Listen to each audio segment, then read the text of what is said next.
Hello everyone, welcome back to my channel. तो अभी सुबह के 7:05 हो रहे हैं और दोनों बेटियां जा चुकी है स्कूल। और आज दोनों के जाते ही मैंने सबसे पहले तो ध्रुव के लड्डू बनाना शुरू किए, क्योंकि क्या है ना, पूरे दिन काम में मुझे याद ही नहीं रहता है। फिर बोलती हूँ कि बाद में बनाऊंगी उसके लड्डू। उसको क्या है, बीच बीच में भूख लगती है या शाम को कुछ समझ में ही नहीं आता है कि मैं उसको क्या खिलाऊं। तो लड्डू के लिए हम बच्चों के लिए कुछ भी ड्राई फ्रूट्स ले सकते हैं। तो मैंने यहाँ पर काजू, बादाम और बस 2 ही अखरोट लिए हैं और पम्पकिन सीड्स लिए हैं। बस उनको पहले मैंने ड्राई रोस्ट कर दिया है और फिर जब तक ये ड्राई रोस्ट होते हैं उसके बाद इसको मैंने मिक्सर के जार में निकाल दिया है। और फिर जब ये थोड़े से ठंडे हो जाएंगे ना तो मैं इसको पीस लूँगी। और उसके बाद थोड़ा सा घी डालकर और उसमें आटा भून लेंगे। घी थोड़ा सा ज़्यादा जाएगा, मतलब मैंने यहाँ पर लगभग 3 टेबलस्पून घी लिया है और उसमें 1 कटोरी डाला है आटा। और बस उसको भून लिया है और आटे को मैंने लो फ्लेम पर भूना है। कभी भी मैं कोई लड्डू या मिठाई बनाना तो उसको लो फ्लेम पर ही भूनना, ताकि उसकी खुशबू अच्छे से निकल आए। और फिर उसके बाद जो ड्राई फ्रूट ठंडे हुए थे उसमें मैंने छोटी इलायची डाल दी थी और फिर उसको भी अच्छे से पीस लिया था। और आटा अच्छे से भून गया तो मैंने इसको आटे में डाल दिया है। ये पाउडर टोटल उतना ही हो जाएगा जितना कि आटा था, मतलब 1 कटोरी जितना ही हो जाएगा। फिर इसको अच्छे से मिक्स करके मैंने गुड़ डाला है। गुड़ यहाँ पे मैंने लगभग आधी कटोरी डाला है। मुझे लग रहा था कि इसमें गुड़ थोड़ा कम होगा तो थोड़ा सा मैंने और डाल दिया था।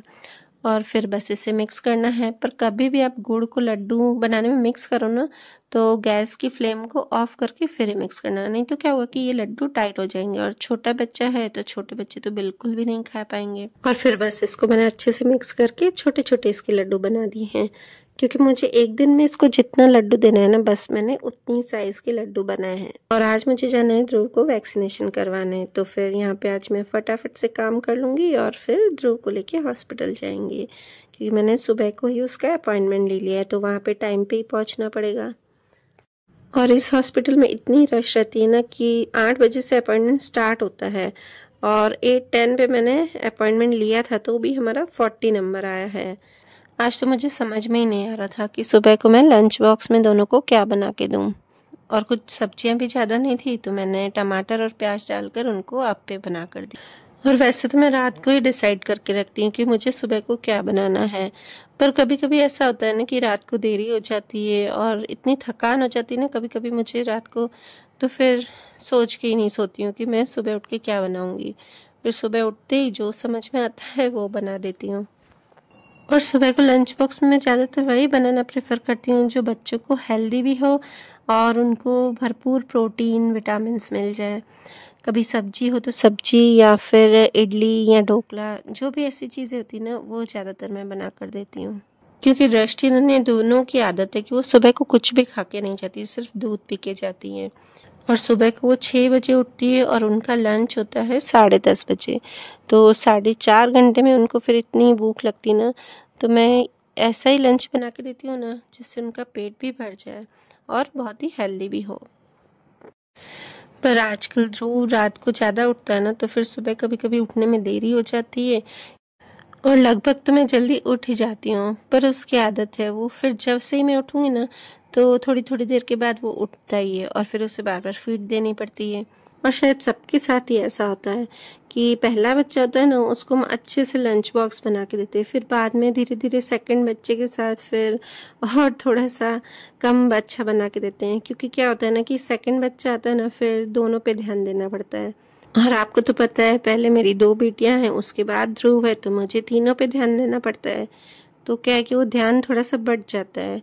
और जितना मैंने दृष्टि पे ध्यान दिया उससे कम मैंने अनन्या पे दिया, और जितना अनन्या पे दिया उससे कम मैंने ध्रुव पे दे रही हूँ। और मैं शुरू से ही ऐसी हूँ कि मुझे बाकी सब काम छोड़कर पहले मेरे बच्चों पर ध्यान देना है। अगर उनका काम पूरा हो जाए ना, जैसे उनका खाने का, मालिश और जो भी उनकी बातें ना, वो अगर सब पूरे दिन में कंप्लीट हो जाए ना तो मुझे गिल्टी फील नहीं होता है। अगर उनका कुछ भी रह जाता है ना तो मुझे गिल्टी बहुत फील होता है कि नहीं यार, मैं ये नहीं कर पाई, वो नहीं कर पाई। बस फिर मैंने यहाँ पर लड्डू बना के और फिर पहले डाले कपड़े धोने में और उसके बाद पानी भरने रखा। पानी में मैंने जो हमारा वेस्टेज वाटर होता है ना वो पहले निकाला, मतलब कि यहाँ पे जो ब्यूटी वाटर निकालते हैं, वो जो वेस्ट पानी जाता है वो निकालना पड़ता है। उसके बाद ही हमको पीने का पानी भरना पड़ता है। तो वो निकाल के और मैंने भिंडी को धो लिया। और भिंडी को धोकर मैं उसे सुखाने रख दिया है। जितना हो सके ना पहले भिंडी को मैं धोकर और उसको अच्छे से सुखा देती हूँ, उसके बाद ही काटती हूँ। नहीं तो क्योंकि हम जब भिंडी बनाते हैं ना तो उसकी वो जो चिकनाहट होती है ना वो आती है, तो फिर वो खाने में अच्छी नहीं लगती है। और भिंडी ऐसे खिली खिली भी नहीं बनती, एकदम चिपकी चिपकी बनती है। और फिर भिंडी को सुखाकर और फिर मैंने सबसे पहले 2-4 बर्तन ही थे जो लड्डू के होते ना, बस वही वो मैंने धो लिए हैं। उसके बाद यहाँ पे नाश्ते की तैयारी कर रही हूँ, तब तक भिंडी भी सूख जाएगी। तो नाश्ते में आज मैं बना रही हूँ मसाले वाली भाखरी, मतलब हमारी लैंग्वेज में वो कोकी बोलते हैं, सिंधी कोकी वो उसके लिए प्याज काटना पड़ता है। तो सबसे पहले तो मैंने प्याज को चॉप कर दिया है और उसके साथ ही मैंने हरी मिर्च को भी चॉप कर दिया है इसमें, क्योंकि क्या है ना, ये हरी मिर्च ना ज़्यादा तीखे वाली नहीं है, मोटी वाली जो मिर्च आती है ना वही है, बस उसको भी चॉप करके डाल दिया है साथ में। और इस कोकी में जाता है अनारदाना। तो अनारदाना यहाँ पर काले इसलिए है ना क्योंकि ये बहुत टाइम के रखे हुए हैं, पर अनारदाना आप कितने भी पुराने हो ना खराब कभी नहीं होते हैं, सिर्फ उसका कलर ही चेंज होता है। अनारदाना डालकर मैंने आखा धनिया और बारीक कटा हुआ जो धनिया होता है फ्रेश कोरिएंडर वो डाल दिया है। और बस ये मसाला डाल दिया। इतने में दूध आ गया था तो मैंने दूध पहले बॉईल करने रख दिया है। और फिर से कोकी बनाने के लिए यहाँ पर आटा डाल दिया और नमक, और फिर थोड़ा सा मोइन भी डालते हैं। तो मोइन में यहाँ पे मैंने तेल डाला है, आप चाहे तो इसमें घी भी डाल सकते हो, घी भी बहुत ही टेस्टी लगता है। बस इसको अच्छे से मिक्स कर देंगे और इसको बाइंड करेंगे ना तो ये इस तरह से बंधना चाहिए। अगर ये अच्छे से बाइंड हो ना मतलब कि आपकी कोकी बहुत ही टेस्टी बनेगी। बस फिर इसका एक टाइट डो लगाना है। और फिर आटा बाहर पड़ा था तो मैंने रोटियों के लिए भी आटा लगा दिया है। और फिर उसके बाद भिंडी काट दी थी, भिंडी अच्छे से सूख गई थी। तो थोड़ी देर तो मैंने खड़े होके भिंडी काटना स्टार्ट की, फिर पैर दुख गए तो फिर मैंने कहा चलो यार बैठ के ही काट देते, कौन इतनी देर खड़े खड़े काटे। बस फिर कढ़ाई में ऑयल डालकर और भिंडी डाल दी थी। और फिर मैं क्या करती हूँ ना, आलू बाद में काटती हूँ, पहले भिंडी को थोड़ा सा फ्राई करती हूँ, मतलब थोड़ा सा उसको चलाती हूँ हाई फ्लेम पर ताकि उसकी जो चिकनाहट है ना वो चली जाए। तो एक तरफ से मैं हाई फ्लेम पर भिंडी को चलाती जा रही थी और दूसरी तरफ आलू काटती जा रही थी।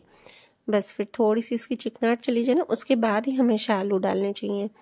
और फिर आलू डालकर मैंने उसके लो फ्लेम पर ढककर पकाया है। और यहाँ पर फिर मैं चपाती पका रही थी, और चपाती पकाने के बाद मैंने भाखरी भी बना ली, क्योंकि भाखरी में क्या है कि टाइम लगता है बनाने में, वो लो फ्लेम पर पकाई जाती है और उसका पकाने का तरीका भी अलग होता है। मतलब पहले उसको थोड़ी सी बेल के और दोनों तरफ से पकाते हैं, आधी पकाते हैं, फिर उसके बाद फिर से उसको बेला जाता है, उसके बाद फिर उसको पूरी पकाते हैं।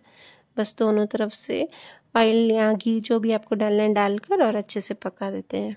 और फिर एक तरफ मेरे को टेंशन भी हो रही थी कि जल्दी काम हो जाए, तो फिर ध्रुव को वैक्सीन लगवाने जानी है और अपॉइंटमेंट भी ले लिया है। तो क्या होता है ना कि अगर टाइम पे नहीं पहुंचते ना तो फिर वो और 5-6 नंबर हमको देर से जाने देते हैं। और फिर बस यहाँ पे भिंडी भी अच्छे से गल चुकी थी तो फिर मैंने उसमें बेसिक मसाले डालकर और उसको भी अच्छे से मिक्स कर दिया। भिंडी भी बन चुकी थी और फिर भाखरी में तो थोड़ी देर लगती ही है, तो वो कर रही थी साथ साथ में। और फिर बस यहाँ पे भाखरी भी बन गई थी। उसके बाद पापा की चाय रख दी, पापा के साथ मेरी चाय तो बनती है, वो बना के और ध्रुव का शीरा बना दिया। और फिर उसके बाद स्टैंड को साफ कर दिया। और हमारे कपड़े धुल गए थे तो वो मैंने सुखा दिए थे और बाद में मैंने ध्रुव के भी कपड़े डाल दिए थे तो वो भी साथ में सुखा दिए। फिर उसके बाद बस तैयार होके और हॉस्पिटल गए। और फिर बस आने के बाद वही सेम रूटीन, फिर शाम हुई तो शाम को बस वही ढेर सारे बर्तन और कुछ नहीं। बर्तन में इतना टाइम लग जाता है ना।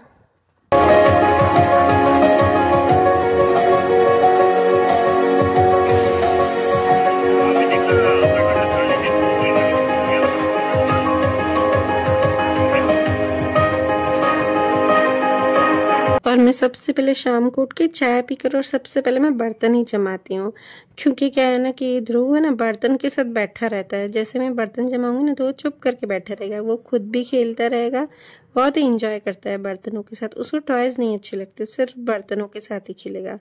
तो मेरा काम भी ईजी हो जाता है कि वो चुप करके बैठा रहेगा और इधर से मैं बर्तन भी जमा देती हूँ बहुत सारे। और उसके बाद आज तो कपड़े ज़्यादा थे तो सुबह मैंने एक बार ही हमारे धोने के डाले थे, तो अभी शाम को मैं दूसरी बार भी धोने में डाल रही थी। क्योंकि है ना आजकल क्या है कि मैं बेडशीट्स और जो कवर्स होते हैं ना जो मैं गद्दे नीचे बिछाती हूँ उनके कवर बहुत सारे हो जाते हैं। ध्रुव बार बार सूसू करता है ना तो फिर मुझे बार बार धोने ही पड़ते हैं। बेड पे तो अभी इसको कम ही बिठाते हैं, नीचे ही बिठाते हैं गद्दों पर, तो वो मुझे कवर्स ज़्यादा धोने पड़ते हैं। और जितना हम हाइजीन रखेंगे ना बच्चों को, उतना बच्चे कम बीमार पड़ते हैं। क्योंकि कपड़े तो वैसे हम मशीन में धोते हैं तो ज़्यादा दिक्कत आती ही नहीं है, बस सुखाने का काम ज़्यादा बढ़ जाता है और घड़ी करने का। बाकी बच्चे अगर बीमार पड़ते हैं ना तो सही में सबसे ज़्यादा मम्मियों की हालत ख़राब होती है। मैं भगवान से यही प्रार्थना करती हूँ कि भगवान मेरे बच्चे स्वस्थ रहें बस, क्योंकि वो अगर बीमार पड़ते हैं ना तो काम अलग, फिर उनका देखने का काम अलग, उनको हॉस्पिटल ले जाने का काम अलग। बस बच्चे स्वस्थ रहना तो सबसे खुश हम मम्मियाँ ही रहती है। जितना हम बच्चों का खाने पीने का और उनका हाइजीनिक का ध्यान रखेंगे ना उतना कम बच्चे बीमार पड़ते हैं। बस इसी बात का हमें ध्यान रखना है कि हम बच्चों को गंदगी में नहीं जाने दें। और आज फिर बच्चे क्या क्रॉलिंग करते हैं ना तो उनके हाथ भी बार बार धोने ही पड़ते हैं। तो मैं ध्रुव की मेरी आदत है कि वो थोड़ा सा क्रॉलिंग करेगा, एक दो घंटे में उसके अच्छे से हैंड वॉश करवा देती हूँ, क्योंकि ये बच्चे मुंह में हाथ डालते ही रहते हैं इसलिए। और जितना बच्चे कम बीमार पड़ेंगे तो उनकी ग्रोथ भी अच्छी होगी। और जैसा कि आपको पता है कि वीक में 3-4 दिन में स्किन केयर घर पर ही करती रहती हूँ, तो आज मैंने लिया एक छोटा सा आलू और उसे छीलकर कीस लिया है।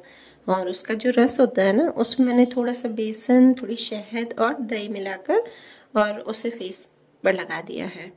तो यही है आज का मेरा फेस पैक। और मेरा मानना तो ये है कि हमको घर पर ही हफ्ते में 5-6 दिन या 3-4 दिन जितना भी आपको टाइम मिले ना आप स्किन केयर करते रहिए। और हम लेडीज तो ज्यादातर किचन में ही रहती हैं और किचन में ही हमारे सारे इंग्रेडिएंट्स ऐसे रहते हैं ना कि जिससे हम अच्छे से स्किन केयर कर सकते हैं।